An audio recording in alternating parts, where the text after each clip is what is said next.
साथियों नमस्कार।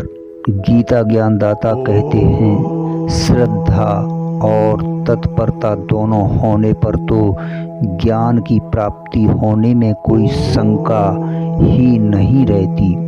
फिर श्रद्धा के साथ दूसरा विशेषण संयतेंद्रिय देने की क्या आवश्यकता थी। मित्रों, इसमें कोई संदेह नहीं कि श्रद्धा पूर्वक तीव्र अभ्यास करने से पापों का नाश एवं संसार के विषय भोगों में वैराग्य और मन सहित इंद्रियों का संयम हो जाता है। फिर आत्मा के परमात्मा के स्वरूप का यथार्थ ज्ञान भी हो जाता है। किंतु इस बात के रहस्य को न जानने वाला साधक थोड़े से अभ्यास को ही तीव्र अभ्यास मान लेता है। उससे कार्य की सिद्धि होती नहीं, इसलिए वह निराश होकर उसको छोड़ बैठता है। साधक को सावधान करने के लिए संयतेंद्रिय विशेषण देकर यह बात बतलाई गई है कि जब तक इंद्रिय और मन अपने काबू में न आ जाएं, तब तक श्रद्धा पूर्वक कटिबद्ध होकर उत्तरोत्तर तीव्र अभ्यास करते रहना चाहिए। क्योंकि श्रद्धा पूर्वक तीव्र अभ्यास की कसौटी इंद्रिय संयम ही है।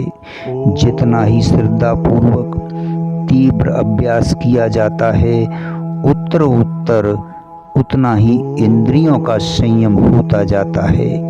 मित्रों, इंद्रियों संयम की जितनी कर्मों में है, उतनी ही साधन में कमी समझनी चाहिए, और साधन में जितनी कमी है, उतनी ही श्रद्धा में त्रुटि समझनी चाहिए। इसी बात को जानने के लिए संयतेंद्रिय विशेषण दिया गया है। साथियों, आगे प्रश्न उठता है, ज्ञान को प्राप्त होकर वह बिना विलंब के तत्काल ही भगवत प्राप्ति रूप परम शांति को प्राप्त हो जाता है। इस कथन का क्या भाव है?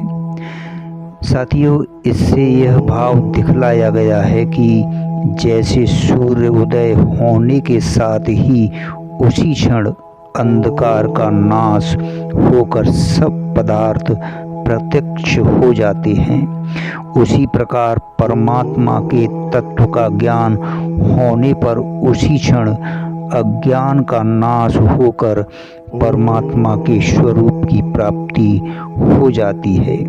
मित्रों, अभिप्राय यह है कि अज्ञान और उसके कार्य रूप वासनाओं के सहित राग, द्वेष, हर्ष, शोक आदि विकारों का तथा शुभाशुभ कर्मों का अत्यंत अभाव, परमात्मा के तत्व का ज्ञान एवं परमात्मा के स्वरूप की प्राप्ति, ये सब एक ही काल में होते हैं और विज्ञानानंद परमात्मा की साक्षात प्राप्ति को ही यहाँ परम शांति के नाम से कहा गया है। धन्यवाद, शुक्रिया। अगले श्लोक में आपसे फिर मिलते हैं।